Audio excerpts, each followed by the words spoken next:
Hi everyone, welcome to the Dr. Schär webinar. We're just going to give everyone 1 minute. If you have any troubles hearing me, please type it in the chat box right now. Otherwise, we'll get started in just a second.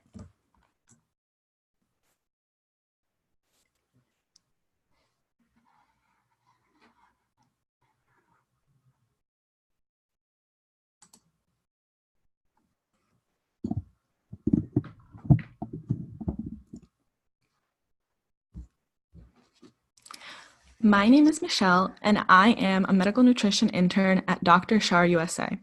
Thank you for attending our first webinar for healthcare providers specializing gastrointestinal disorders. We are excited to launch this new continuing education program at Dr. Schär USA. Today's presentation will be delivered by Meghan.Donnelly, who is the company's registered dietitian. She is based out of New York City and has worked at the company for 1 year. Her specialties are in chronic kidney disease and gastrointestinal disorders. I want to quickly address a few logistical items before we get started. First, your certificates of participation will be emailed to you after the webinar has ended. This webinar has been approved for 1 continuing education credit by the Committee on Dietetic Registration. If you do not receive a certificate via email, please email Megan, whose email address is on this slide. We will also be recording the webinar and posting it on the Dr. Schär Institute website for on-demand viewing. All of the DSI information will be provided in the email following this webinar. Feel free to type your questions throughout the presentation in the Q&A tab, and we will address them at the end as time permits. If we do not get to your question, we will follow up via email. With that, I will turn it over to Megan.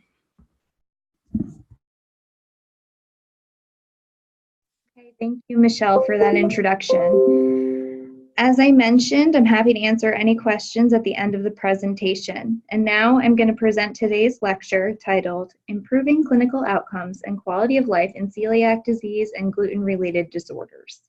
And the learning objectives are stated here for your review, and you can use these when you get your certificates. All right, here's an outline of topics I will be discussing today. First, we will go over the differences between celiac disease, non-celiac gluten sensitivity, and wheat allergy, and how to differentiate among the 3 in terms of diagnosis. Next, we will discuss the gluten-free diet and help distinguish the dietitian's role in helping patients follow a healthy gluten-free diet. Then we will discuss gluten-free labeling laws, provide suggestions for how to reduce risk of cross-contact, and review a case study. After the Q&A, we will provide some information about food solutions that may make it easier for individuals following a gluten-free diet. Okay, so briefly, and I know you are all likely very familiar with this, but I'm going to briefly talk about what gluten is and more specifically, why it's typically beneficial in baking. So as we probably know, gluten is a storage protein found in wheat, barley, and rye. In fact, 85 to 90% of the protein content in wheat is made up of gluten. And it is an important component of breads, doughs, pastas, and cakes because it acts as a binding agent and improves the texture, flavor, and moisture retention of those foods. Classification of gluten-related disorders can be complicated, and oftentimes patients do not go through the entire diagnostic process. As you can see here, there are 3 types of bodily responses to gluten and/or wheat ingestion. Celiac disease is an autoimmune condition that is characterized by a variety of gastrointestinal symptoms, gluten ataxia, and/or dermatitis herpetiformis.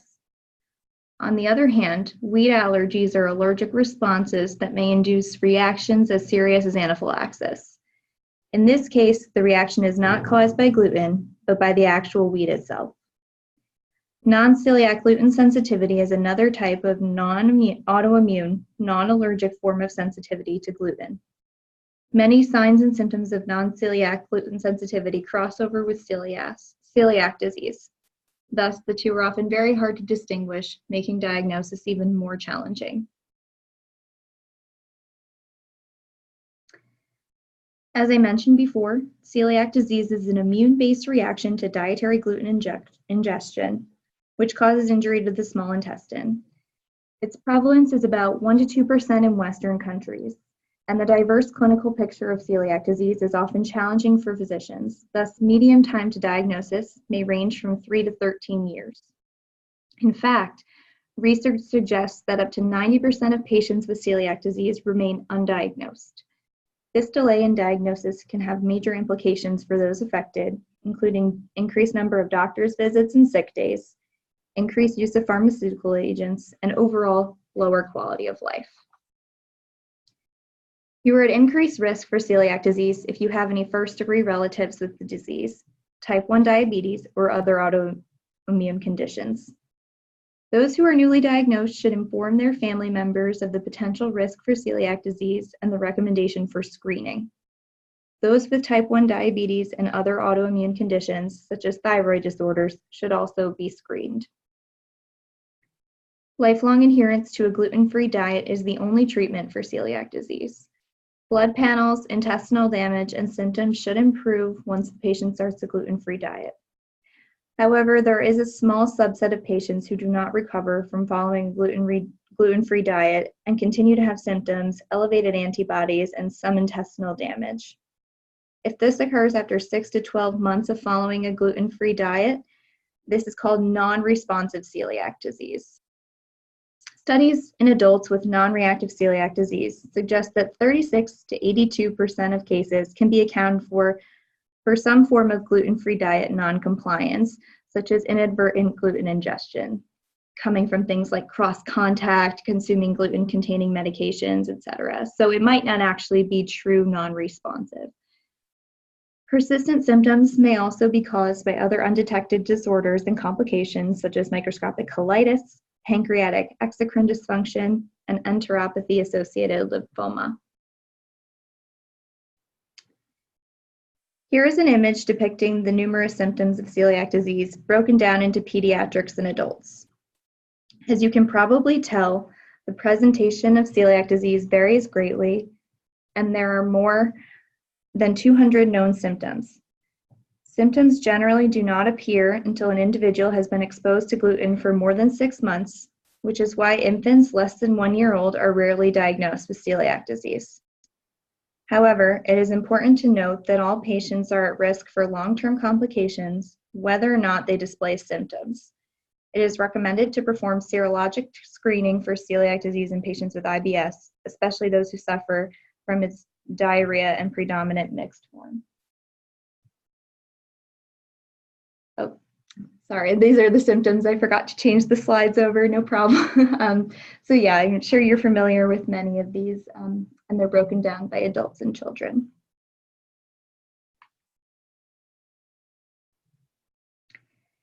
As I mentioned before, non-celiac gluten sensitivity is characterized by symptoms that occur after gluten ingestion and resolve once a gluten-free diet is started. Research suggests that its prevalence is large, affecting up to 13% of the population worldwide.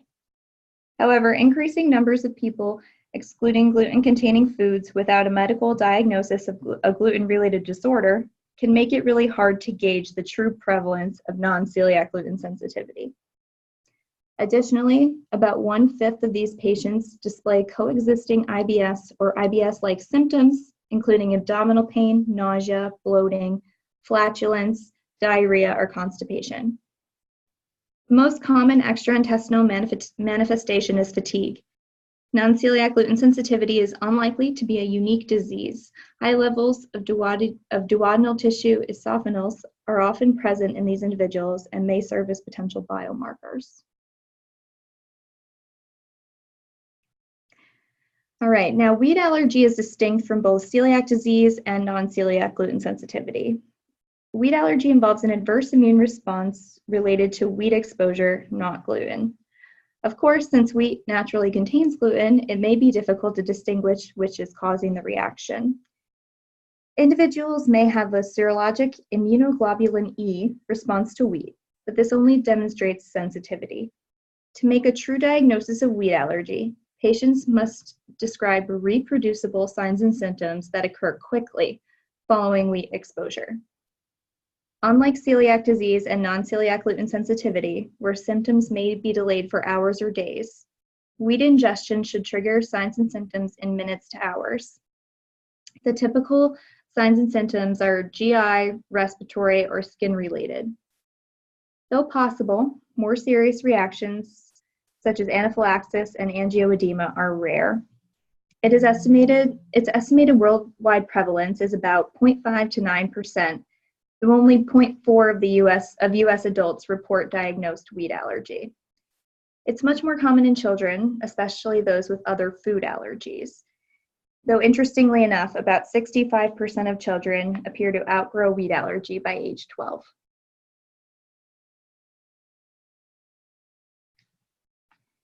All right, diagnosis for each of these conditions can be challenging, as I'm sure many of you know. This is challenging for even experienced healthcare providers. The Dr. Schär Institute provides a flow chart to assist with this process, a portion of which you can see here, but the full handout is available for download on the DSI website under the resources section. We'll go through the steps for diagnosing celiac disease, non-celiac gluten sensitivity, and wheat allergy on the next several slides, which will hopefully clarify any confusing points and help lead to more accurate diagnosis for patients. All right, all patients with symptoms of GI malabsorption, including chronic diarrhea with weight loss, steatorrhea, postprandial abdominal pain, and bloating, should be really seeing gastroenterologists and most likely being tested for celiac disease.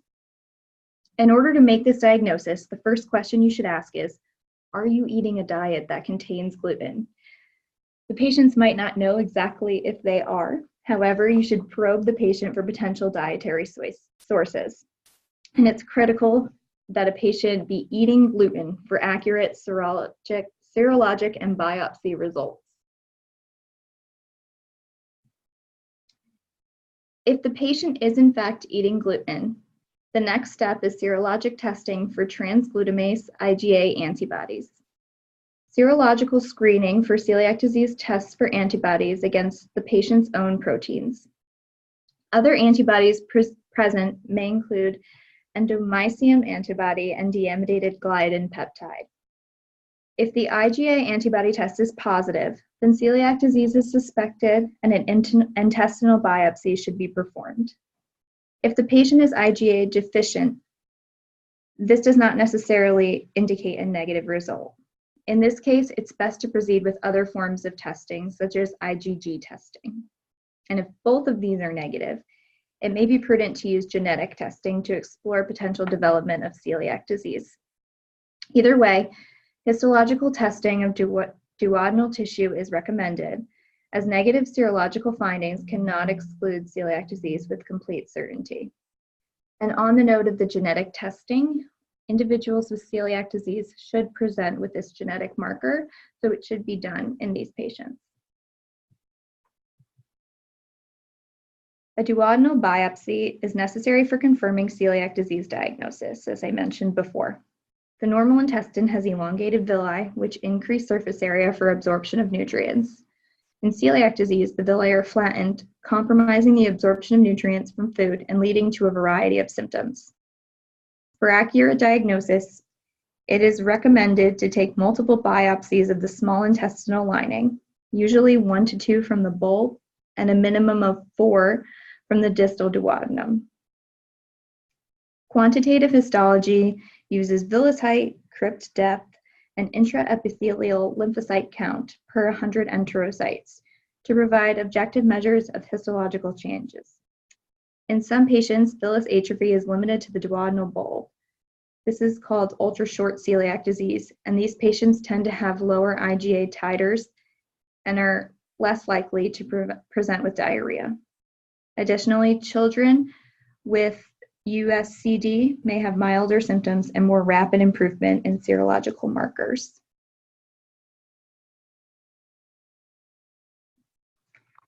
Okay, now we all know that a strict lifelong adherence to a gluten-free diet is the only effective treatment for celiac disease, and there's no medications that can reliably and safely prevent the mucosal damage caused by exposure to gluten. But hopefully, someday these methods are developed. Additionally, micronutrient supplementation may be warranted in newly diagnosed patients to reverse any deficiencies that developed as a result of malabsorption. Common deficiencies in celiac disease patients include iron, folic acid, vitamin D, and vitamin B12, among many others. A gluten-free diet entails strict avoidance of all foods containing the proteins from wheat, barley, and rye. The diet should be balanced, including a variety of fruits, vegetables, legumes, proteins, and naturally gluten-free grains. The exact level below which gluten is harmless is not known, but a recent review suggests that less than 10 milligrams per day is unlikely to cause damage in most patients.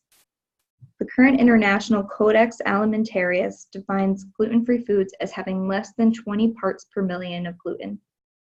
While pure oats appear to be safely tolerated by the majority of people with celiac disease, oats should be introduced to the diet with caution, and patients should be monitored closely for evidence of adverse reactions. As a precaution, celiac disease patients should only consume certified gluten-free oats. People with celiac disease should be referred to a registered dietitian to receive a thorough nutritional assessment and education on diet. All right, now to move on slightly from celiac disease, this slide depicts the necessary steps for identifying a wheat allergy. Testing may include an allergy skin test and challenge with wheat to identify an IgE-mediated reaction. If a wheat allergy is confirmed, the patient should be referred to a dietitian for dietary counseling. If celiac disease and wheat allergy are excluded, but symptoms persist, non-celiac gluten sensitivity testing may be indicated. Okay, so just to make it clear, wheat allergy and celiac disease should be ruled out before going into non-celiac gluten sensitivity testing. Patients with non-celiac gluten sensitivity may have similar GI symptoms as those with celiac disease. They will not present the same antibodies and damage to the small intestine. If a gluten-related disorder is suspected, the diagnostic procedure for non-celiac gluten sensitivity should include a full evaluation of the patient's clinical response to a gluten-free diet for 6 weeks, during which patients record symptoms using a self-administered questionnaire based on the GI symptom rating scale. On this questionnaire, patients record 1 to 3 main symptoms, GI and non-GI, and score them, 1 being mild, 10 being severe. If symptoms do not improve on a gluten-free diet, the patient likely does not have a gluten-related disorder. However, if the patient experiences improvement in symptoms, the next step is to implement a gluten challenge. This involves a double-blind, placebo-controlled crossover challenge in the ideal situation. In this type of trial, patients would undergo a 1-week gluten challenge, followed by a 1-week washout of strict gluten-free diet, before undergoing a crossover back to a 2nd week of gluten challenge. The gluten challenge involves a gluten-containing pill of 8 milligrams per day very often. During the washout week, a gluten-free placebo is used to maintain the blindness of the study. And at this time, non-celiac gluten sensitivity should be confirmed or excluded.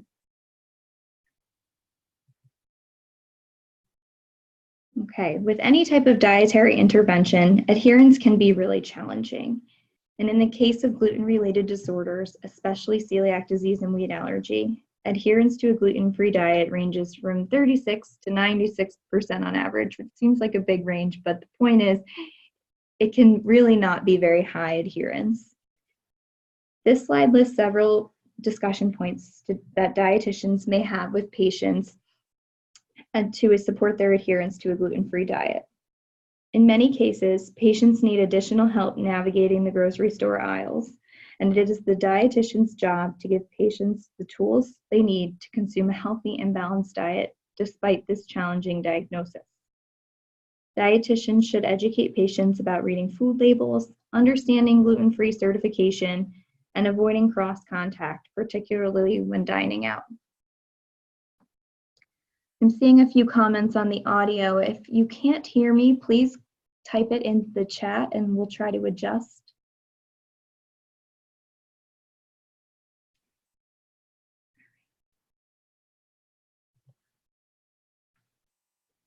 Cross-contact is when gluten-free foods or ingredients come into contact with gluten. thus, in a way, contaminating them with gluten.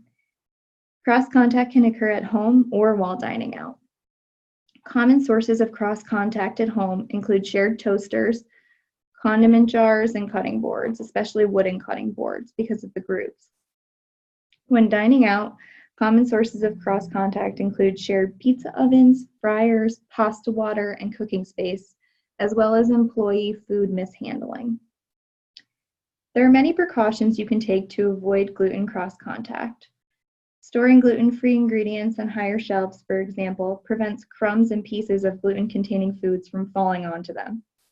You should also use separate cooking and serving utensils, cookware, and cleaning cloths for gluten-free foods.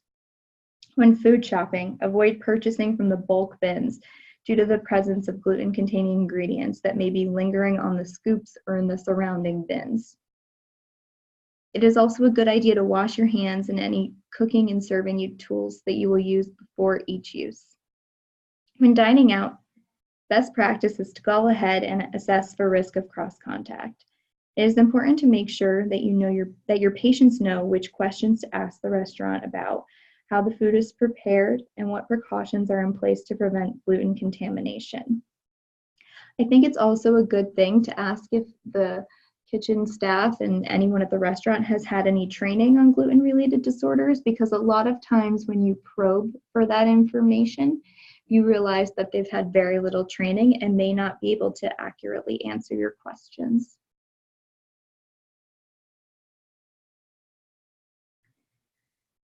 All right, and helping your patients understand gluten-free labeling will certainly help them adhere to the diet as well.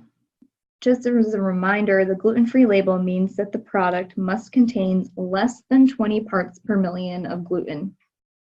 Products labeled gluten-free cannot be intentionally made with gluten-containing ingredients, except when grains have been processed to remove the gluten.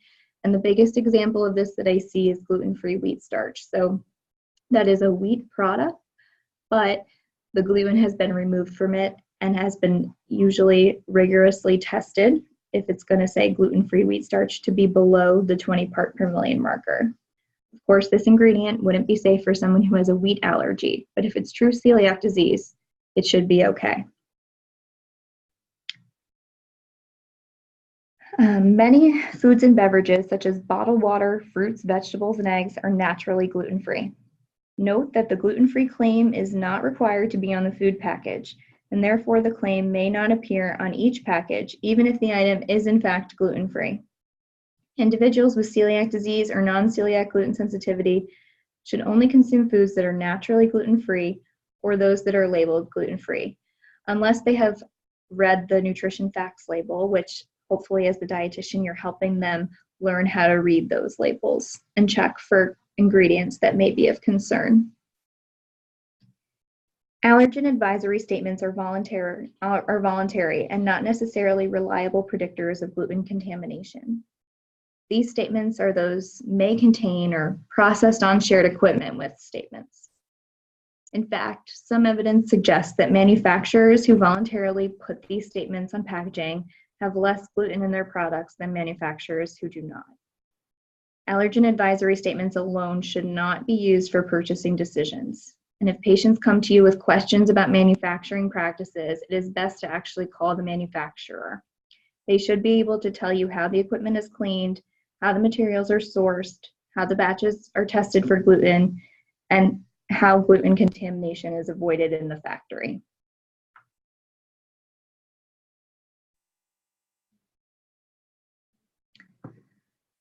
All right, and with all of that information, and I hope much of it was new for some of you, we will move on to the case study. And so this case study, I'll kind of go through it, and then we'll go through a series of questions that'll kind of be multiple choice, and I'll explain more in a minute. And then after that, we'll head into the question and answer period. Okay. So LS is a 36-year-old female who has battled migraines and anxiety since age 21. Doctors prescribed a selective serotonin uptake inhibitor for anxiety with little to no relief. Therapy has helped her manage her anxiety disorder, But at age 30, LS started to present with low hemoglobin and ferritin and was subsequently diagnosed with iron deficiency anemia. The anemia was assumed to be related to the patient's heavy menstrual bleeding and was treated with oral iron supplementation. She failed to go for a follow-up appointment to determine the exact cause of her anemia. She has never experienced any GI symptoms or followed any type of therapeutic diet. Now, at age 36, LS presented with extreme fatigue and worsening headaches, which forces her to return to her doctor. Serological tests reveal low levels of ferritin and hemoglobin despite recent oral iron supplementation and consumption of a diet that is high in meat. Her blood tests also reveal suboptimal vitamin D. Because of this, the doctor refers LS to a gastroenterologist for additional testing. Okay, I'm seeing more that people are having trouble hearing. I'm going to bring the microphone a little bit closer. Okay.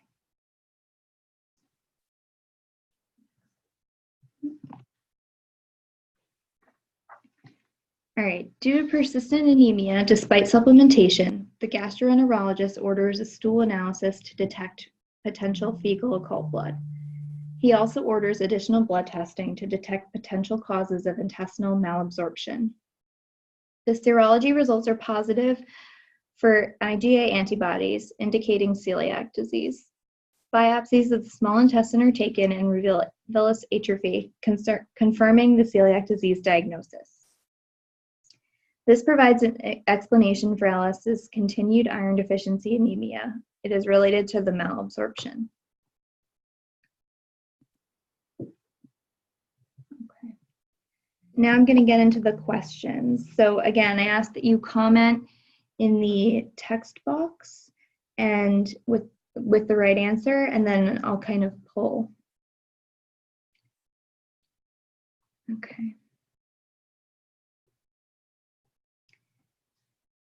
Okay, the first question here is, how would you treat this patient? So is it A, recommend restriction of gluten until intestinal damage is repaired? B, recommend lifelong strict adherence to a gluten-free diet? C, prescribe drugs to help patients with gluten digestion, sorry. Refer patient to a qualified dietitian for counseling on the gluten-free diet, gluten-free labeling, and how to limit cross-contact. Or E, recommend supplementation with vitamin D and iron until levels are back to a healthy range. Or F, which is B, D, and E.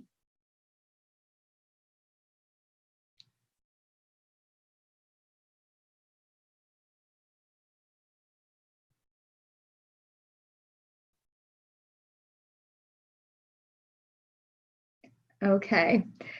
All right, you guys all got that one right. So the correct answer is F, B, D, and E.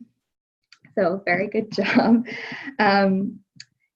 So registered dietitians should create nutrition plans that consider patients' unique needs and current diets. For example, making too many changes at once may be stressful and overwhelming for newly diagnosed individuals, which may lead to poor adherence. It may be helpful at first to recommend trustworthy gluten-free, grain-based alternatives or products so that the patient can enjoy foods they already enjoy and ease the transition to a gluten-free lifestyle. Ensure that patients are incorporating a variety of naturally occurring, nutrient-dense, gluten-free fruits, vegetables, and sources of protein. It is critical to help patients understand the implications of cross-contact and practices to limit their exposure to gluten. It is also important to note that the gluten-free diet is not temporary and that there are no drugs available to help with this gluten digestion.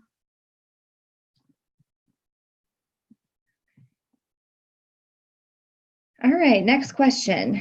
Which non-GI signs and symptoms may present in adults with celiac disease? Is it A, migraines, B, iron deficiency anemia, C, itchy skin rash, D, fatigue, E, all of the above?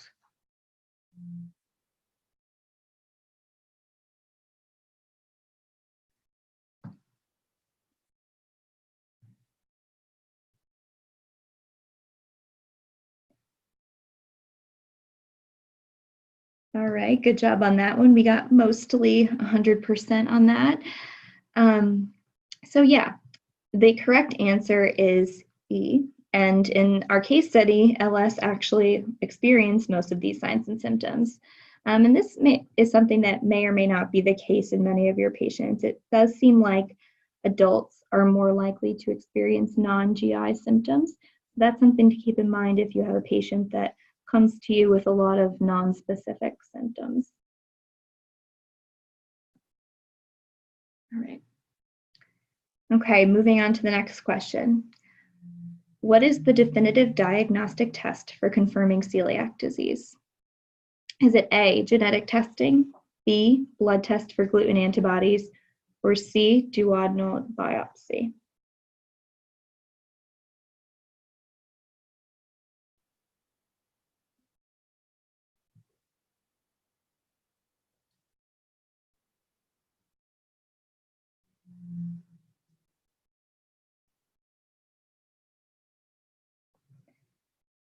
Okay, there is some debate here, but it looks like the majority of you got the right answer, which is C, duodenal biopsy. While positive genetic and serological tests are good indicators that a person has celiac disease or is at risk for potentially developing it, identification of villus atrophy via biopsy is necessary to confirm the diagnosis. So again, they might have these other things present and that might mean they're at risk, but without the biopsy, you really cannot confirm.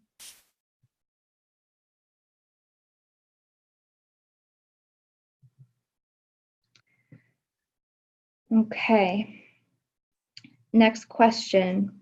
Which of the following characteristics is true for non-celiac gluten sensitivity?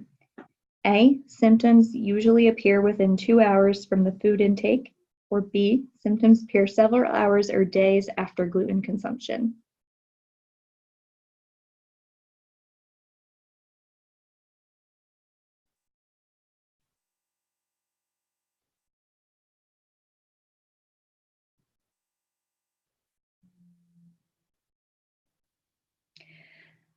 All right, so again, we're a little bit split on this one, but the correct answer is B.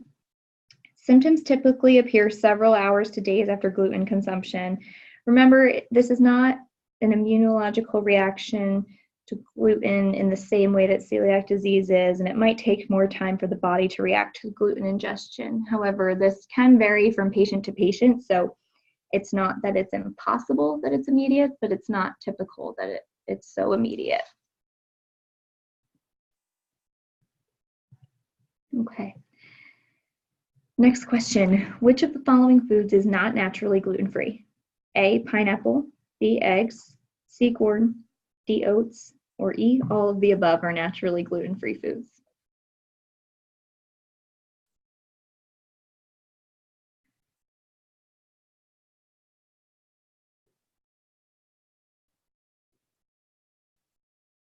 All right. I think that one, most of you pretty much got that one. The correct answer is E, all of the above are naturally gluten-free foods. And I think that was a pretty easy one for most of you. Okay, last question. Which of the following is a potential source of gluten cross-contamination? A, French fries at the diner prepared in the same fryer as traditionally breaded onion rings. B, the home toaster used by family members to toast regular bagels. C, utensils used for both gluten and non-gluten containing foods.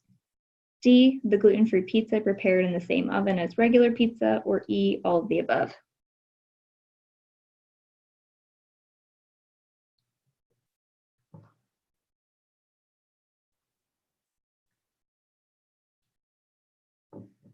All right. Okay, again, some mixed responses, but overall you guys got it. The correct answer is E. These are all potential sources of gluten cross-contamination. The one that seemed to get people is the utensils, and I just want to clarify, it really should be fine to use the same utensils as long as they are washed with soap and water between uses. So again, these need to be washed with soap and water, and patients might run into problems if the shared serving utensils are being used.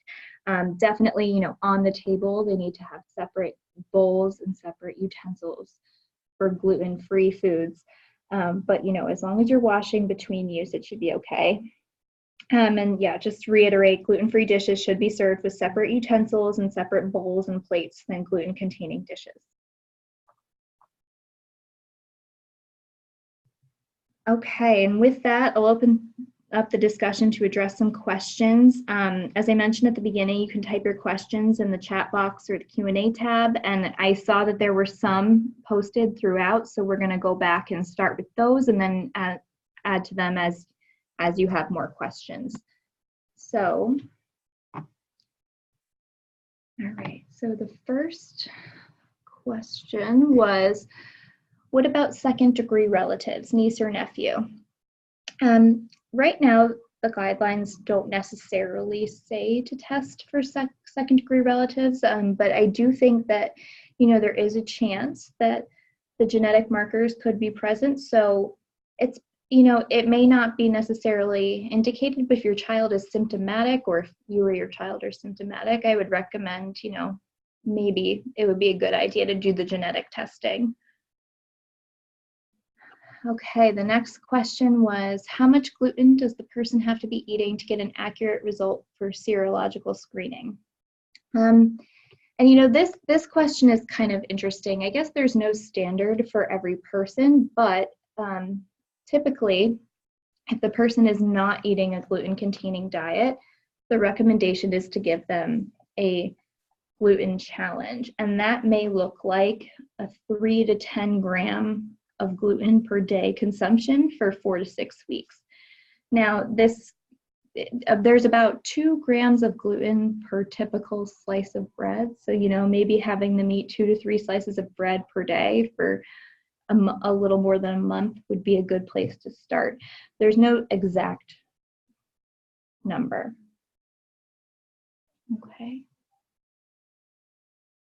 Okay, the next question is, how do you handle a patient with indications of celiac disease who has come up negative for IgA but was gluten-free when tested? So,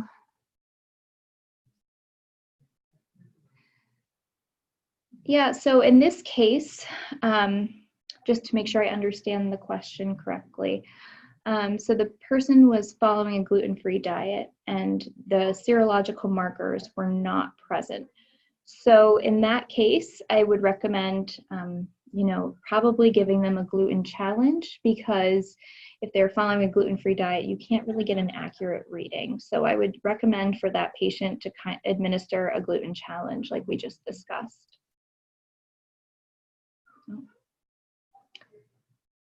So is IgA typically ordered when celiac disease testing is done to assess false negative tests at the onset, or will the patient typically have to request that it also be tested? So this may vary from center to center. I would say in my experience, the false negatives, usually they will do the full panel of the other markers. And so in that case, if they get a negative result, they can kind of assess all of the labs together. But it'll vary center by center. I would say that the patient you may want to educate your patient if you're a dietitian, or educate your patient to request that testing specifically with the doctor, because I'm not sure, at different centers what the process is.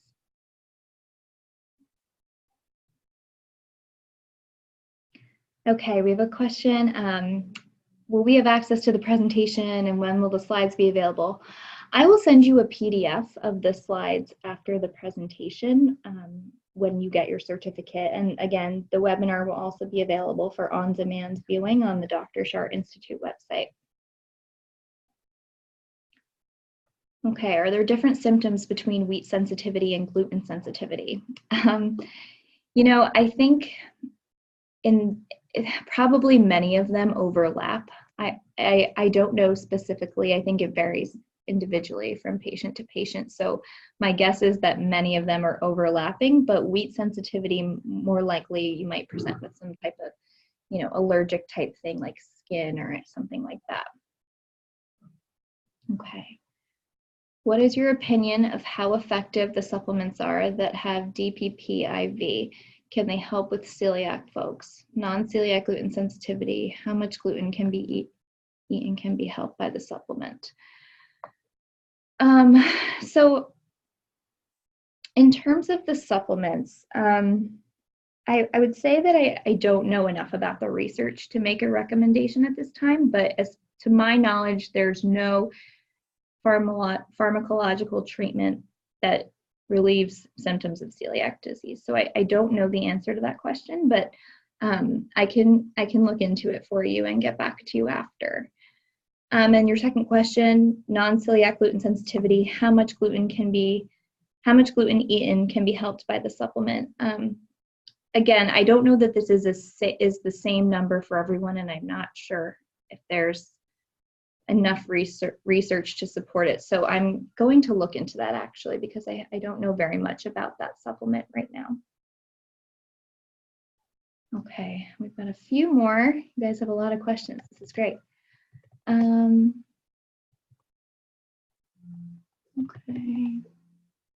just scrolling through. There's a lot to get through.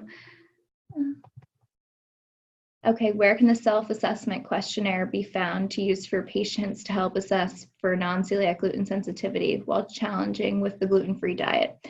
So that is available online if you just Google the exact wording, but if not, I will actually share that link. I'll find it and share the link to the questionnaire when I share the information from the webinar. Okay, just writing a note to myself. Okay.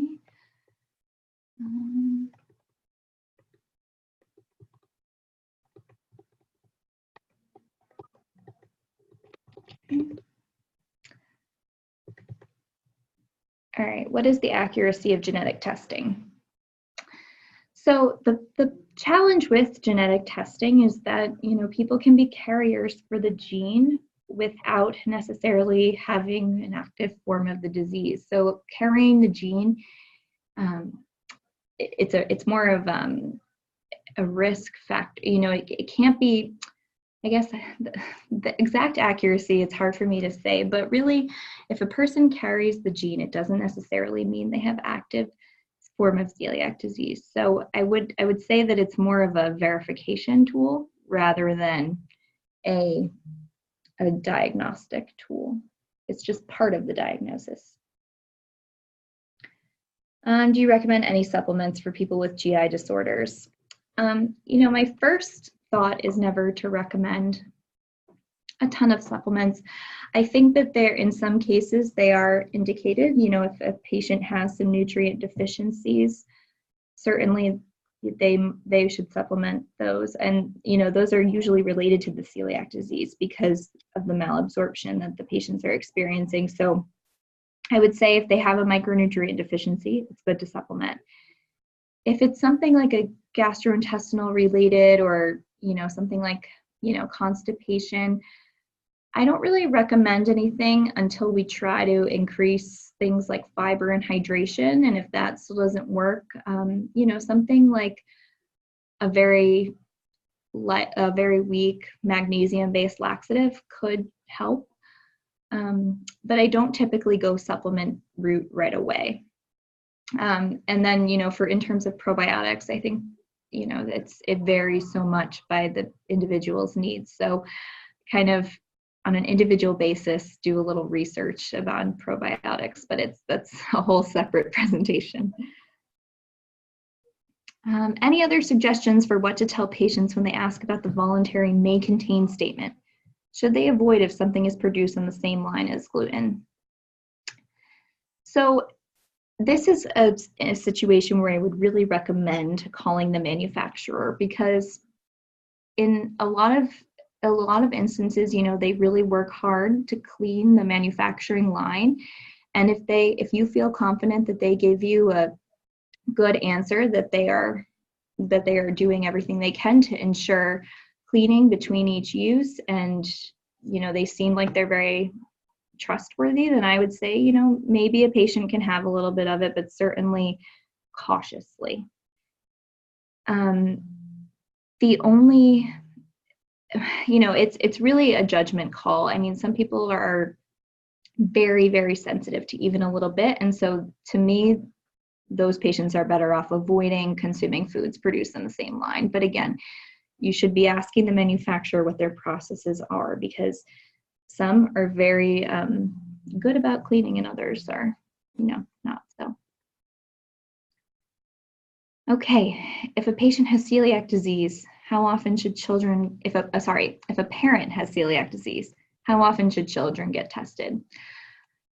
The testing, the blood testing and the genetic testing are not as invasive as the biopsy. I would say, if you notice any changes in your child, if you notice that they're having any symptoms or anything unusual going on with their bowel movements or, their mood or energy levels or something like that, I wouldn't say, there's a set amount of time that you should be having your your children get tested, but certainly watching for typical signs and symptoms that may indicate that there has been a change. I would say that. Okay, don't oats contain a form of gluten, adenine? Typically, it's a cross-contamination with wheat. So yes, to answer your question, it's not the oats themselves that have that trigger the issue. It's more the cross-contamination issue. So that's why I say certified gluten-free oats should be the oats that patients with celiac disease purchase. A lot of times the oat plants are raised in the same fields or right next to the fields with wheat. So that's how the cross-contamination happens. And I think it's safer to recommend gluten-free oats. Okay, what do you think of SIBO testing? And so for those of you who don't know, SIBO stands for small intestinal bacterial overgrowth.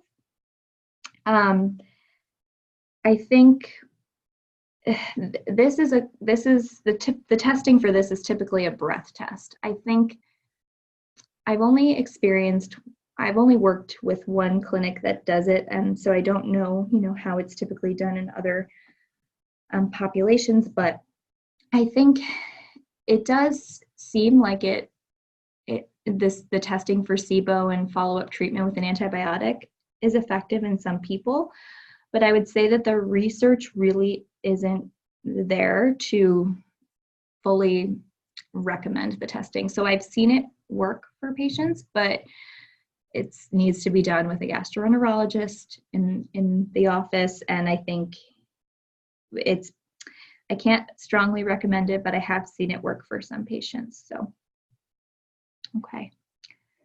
Please comment about someone having the gene for celiac but not having the active disease. So I think we covered that already, but just to reiterate, so you can have the gene for celiac disease, but not necessarily be showing signs and symptoms of the disease. So in terms of how often you should get tested, I would say as symptoms change, or it's really not necessary to go every 6 months to get yourself tested for celiac disease if you have the gene, but I would say, just try to tell patients to keep an eye on it, because it's very possible that they can develop the disease. And some patients never do. In my family, we carry the gene and nobody has celiac disease yet. So it's kind of interesting how genetics work, but. Okay, do you have suggestions for gluten equivalent options when they don't want to eat 2 slices of bread daily in the gluten challenge? Do you know portion size of pasta, crackers, cookies? I don't know this answer specifically, but if a typical serving of bread is around 60 grams to 30 grams a slice, and we say on average 2 of those grams contain gluten, then I would, it's probably better if I look up that information and get back to you, because I don't want to mislead you, but I'm not sure about serving of pasta, but yeah, I'm gonna have to get back on that one. Can you have a false negative genetic test? That is a good question. I do not believe that you can, because they read your genetic panel, and I don't know what goes into that, but I would think that the genetic test is pretty accurate, so I do not think so. How would you assess for micronutrient deficiency? So this really, there's a few different ways. The nutrition-focused physical exam is a good way to test for micronutrient deficiencies. You know, a lot of times you can tell things pretty easily through that. So, you know, if there's a B vitamin deficiency, a lot of those symptoms present in the mouth and the tongue. You'll see swollen tongue. So there's different things. I would recommend reviewing the nutrition-focused physical exam. And then, you know, some of the other things is, you know, some of it you can see in the labs. So a lot of times you'll see vitamin D deficiency, or you'll see that a patient is anemic, and then you can kind of try to pinpoint whether it's related to iron deficiency or not. So that's how I would recommend that. Oh my gosh. Okay, just a couple more questions, and then anything else you can definitely email me. Okay, do you need to buy new cast iron pans for a gluten-free diet? Do you need to get rid of any wooden, plastic, silicone items with scratches, or nonstick pans that are scratched? So this is a tough question, and I really don't know that I have a strong answer for it. I would say because cast iron pans are typically not really cleaned with water, with soap, I would say it's probably better to use a separate cast iron pan. And wooden tools, I would say, you know, if they have scratches, probably a good idea to get new ones. Nonstick pans you could wash with soap and water. So I would say as long as they don't have deep scratches, it's probably okay. You can also put those in the dishwasher usually, so that's going to sanitize it. But plastic, silicone items, they clean pretty well, and they are dishwasher safe usually, so it's probably okay to use those, again, as long as you're washing them in between every use. Okay. All right, and then this is the last question, and then anyone else can email me. Is there a resource that lists the amount of gluten in foods, like the bread you mentioned? I'm going to try to find one and get that to you, because these are just things that I have in my tools here, but I'll work on finding that for you. Is anemia from celiac disease the result of nutrition deficiencies, or could it be from something else? For example, if someone has labs for iron, folic acid, B12, and they are within range, would you still think celiac disease could be a reason for the anemia? So let me just reread to make sure I understand the question.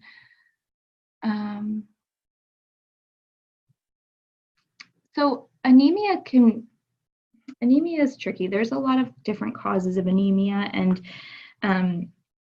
you know, someone's labs for iron, folic acid, B12, they might be within range, but they're not absorbing. So I think in this case study that we talked about, the celiac disease was preventing absorption of iron, which is why she had iron deficiency anemia. So in that case, it's related to the absorption and not the intake. Oh, sorry, you restated. If someone has severe fatigue but labs are within normal limits, would you still think it might be from celiac disease?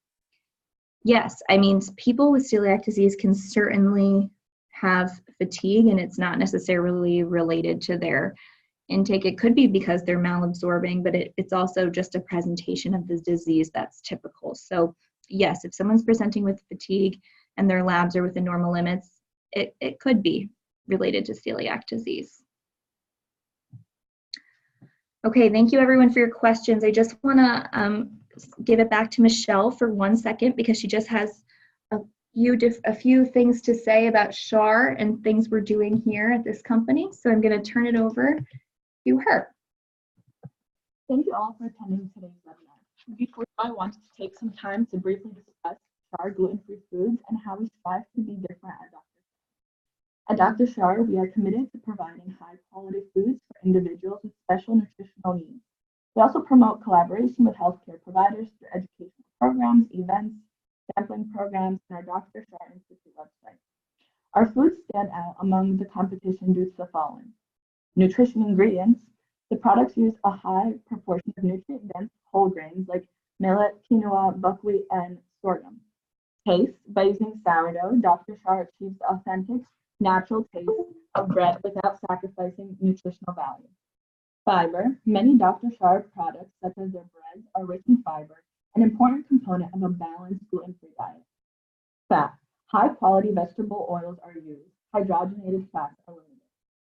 Sodium. Products have a significantly reduced salt content in line with recommendations from the field of nutritional science. Preservative-free. Dr. Schär does not use synthetic preservatives. Consumer safety. All raw ingredients and final Dr. Schär's gluten-free products test well below the stipulated content of 20 parts per million of gluten. Targeted control and careful monitoring of the production processes prevents cross-contamination with allergens. And they're non-genetically modified organisms. None of the raw ingredients in Dr. Schär products are derived from genetically modified organisms. Thank you everyone for joining our webinar this morning. We hope you all enjoyed it. You should be receiving an email shortly with your continuing education certificate. The webinar will also be posted on Dr. Schär Institute website for on-demand viewing. Please feel free to email Megan if you have any additional questions.